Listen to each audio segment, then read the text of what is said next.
ನೋಡಿ, ಬಿಜಾಪುರದಲ್ಲಿ ಏನೋ ಒಂದು ಘಟನೆ ನಡೆದಿದೆ. ಈಗಾಗಲೇ ನಾನು ಪೊಲೀಸ್ ವರಿಷ್ಠಾಧಿಕಾರಿಗಳ ಜೊತೆ ಲಕ್ಷ್ಮಣ್ ನಿಂಬರ್ಗಿ ಜೊತೆ ಮಾತನಾಡಿದ್ದೀನಿ.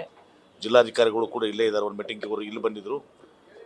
ಅಲ್ಲಿ APMC ಲಿಮಿಟ್ಸ್ನಲ್ಲಿ ಅಲ್ಲಿ ಒಂದು ಬಾವಿಕಟ್ಟಿ ತಾಂಡ ಅಂತಿದೆ. ಅಲ್ಲಿ ಇಟ್ಟಂಗಿ ಬಟ್ಟೆಯಲ್ಲಿ ಕೆಮು ರಾಠೋಡ್ ಅಂಥೇಳಿ Lambani is SC also Lambani SC.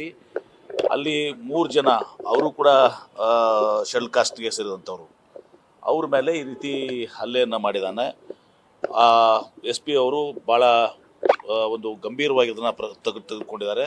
ಅವ್ರನ್ನೆಲ್ಲರೂ ಕೂಡ ಅರೆಸ್ಟ್ ಮಾಡಲಿಕ್ಕೆ ಒಂದು ಸೇದನ್ನು ಮಾಡ್ತಾ ಇದ್ದಾರೆ. ಅದ್ರ ಜೊತೆಗೆ ಈಗಾಗಲೇ ಕೇಸನ್ನು ಬುಕ್ ಮಾಡಿದ್ದಾರೆ, 307 ಮಾಡಿದ್ದಾರೆ. ಆಮೇಲೆ ಬಾಂಡೆಡ್ ಲೇಬರ್ಸ್ ಆ್ಯಕ್ಟ್ನಲ್ಲಿ ಕೂಡ ಅವ್ರನ್ನ ಇದು ಮಾಡ್ತಾ ಇದ್ದಾರೆ. ಆಮೇಲೆ BNS 101 ಇದರಲ್ಲಿ 3 ಕೂಡ ಇದು ಮಾಡ್ತಾ ಇದ್ದಾರೆ.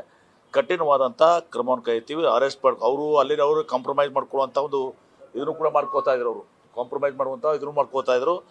ನನ್ನ ಜೊತೆನೂ ಕೂಡ ಇನ್ವೆಸ್ಟಿಗೇಷನ್ ಮಾಡಿ ಅವ್ರಿಗೆ ಶಿಕ್ಷೆಗೆ ಒಳಪಡಿಸ್ತೀವಿ.